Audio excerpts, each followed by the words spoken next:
building. So it was two of us from day one. Okay. And by the time I left, there was 150 of us. Wow. Yeah. Wow. It's crazy. You go from like building something where it's just you and someone else, and then one day you wake up and you have 150 employees, and you're like, so every month. Wait. Let me ask you this. I want you to be honest with me. Yeah. Are you sure you fully happy with you exiting the company? I am definitely fully happy with exiting the company. I wasn't for the longest time, and I think. Did the person buy you out, or you just choose yourself to get out? No, I exited because I had a falling out with the founder. Oh, with founder, okay. That wasn't even related to the business, actually. Okay. It was, but this is the thing: when you build something with someone, because to me, even personal things become work things, right? Yeah, but here's the thing, though. Could it be that he was meaning, because in business, that's one thing I just learned now. Like, never take things personal when it comes to business, right? And emotions has to be, there's nothing wrong with you arguing or just, you argue to disagree, and I agree to argue or whatever, how they say it. That's absolutely normal. So, I think if you're building with someone and you don't argue with them, there's something wrong. It's normal. So let me say this, right? I think it is perfectly possible to build a business with a business partner and you guys still argue and still be okay. I would have not exited the company if the timing of the falling out didn't coincide with my father dying. Okay. I think the two things came together at once, and I just couldn't cope. I didn't have the tools or the mental capacity to deal with the challenges. Wow. So looking back now, would you have done something different? Like, no. Same way? Same way. Wow. Same way. I think, I'm a true believer that if you leave something, you leave with dignity, and you leave, how they say, like, leave people better than you found them. Yeah, I think also when you leave companies, you leave them better than you found them. I have a great relationship with every single person at that company except the founder. And you know what? I can even say, having had a falling out with the founder, I still think he's an incredible business leader. I have no problem saying that at all. And that's the thing. You become dispassionate about these things because. All right. What's your new company that you're working on right now? So I'm building also an education company, but focus on professional skills training. So let's say that you wanted to do, change careers, and you wanted to go from being a banker to digital marketing. Okay. We basically curate courses. Okay. Right? So like nano courses for you in that field, and then you get to do. We build up an expertise ranking for you using kind of an algorithm that tracks all the courses that you've taken, and then it creates like a digital skills passport for you. Wow. What's the name of the company? Upskill.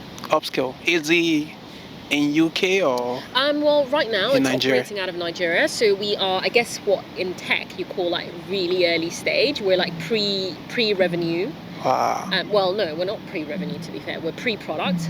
We've already monetized, and we're fundraising at the moment. So I am fundraising. That's part of why I'm in New York. How in the business in Nigeria, because it's really tough out there. It's really tough because actually I wouldn't say I want to do the same thing, but like I'm thinking towards that line. But some of the people that I've met and I talk to them about something similar, but they're like, don't do it. So what I will say is I'm good at building software businesses, right? Like, my business is pure software. I don't have an asset-heavy business in that I don't have a business that has a brick and mortar, right? Like I don't require a building. I don't require trucks. I don't require But when still, you're you still building a business with logistics and Okay. assets, like physical assets, it's a lot harder. That's not my forte. I'm good with software. Okay. And when you're building software businesses, you can have talent globally dispersed, right? So like I have a team that some of my team is in Nigeria, some of my team is in Dubai, Okay. some of my team is in London. Okay. So my company is fully remote. Oh, okay. Okay. But my customer base is primarily in Nigeria. I mean, the goal is to expand Okay. over time, but you've got to, again, with any business, you've got to start somewhere, right? And you grow your niche, and then you expand and you expand. What are the challenges of starting a business in Nigeria? Well, it's not everything from like registering a company to, which by the way, also tech is a very global focused business, right? So even though I started my business in Nigeria, I actually have, my company is a US registered company. With a Nigeria subsidiary. Wow. Right? Is it like I forgot what they call this. Non-profit? No. Okay. It's so what made you choose Nigeria in the first place? Because you could have probably stopped in UK. Yeah. And UK or US or. Well, so this is again, back to my point that I made earlier about human capital. Yeah. I think if you think about the demographics of Africa, it's got the world's fastest growing population, number one. It's got the world's youngest population. And Africa is going to have the world's largest workforce by 2030, right? Like that prediction is quite clear. Which data did you get that? School? It's, the World Economic Forum, the UN data, UN population data, literally all the predictions. Wow. Currently, this is not even a prediction. Currently, Africa is the youngest continent in the world. The average age on the continent is 19.8 years. Wow. Right? Africa is adding 20 million people to the workforce every year, and this will continue to happen for the next decade. Wow.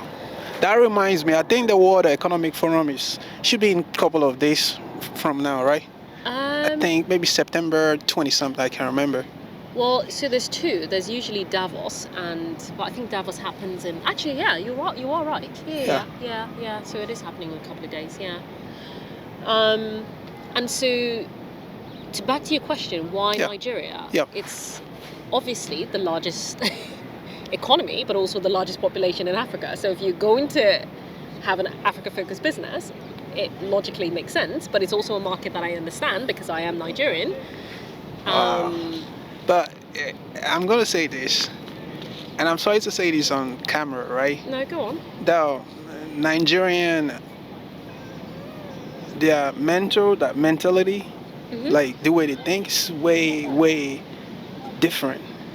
Yeah, I think that's, this is the thing. I think it's easy to sit out and say that, right? Having built a business and spent the last 4 years, I can say categorically that some of the best talent I've ever worked with, of course, no doubt, sits in Nigeria. No doubt. Even in US, best doctors, best tech guys, best surgeons, stuff like that. And so, so part of the challenge is it takes work, right, to find those people. But I'm a true believer in excellence attracts excellence, right? Of course. You set the standards for how you want to run things, and the people that you need will find you.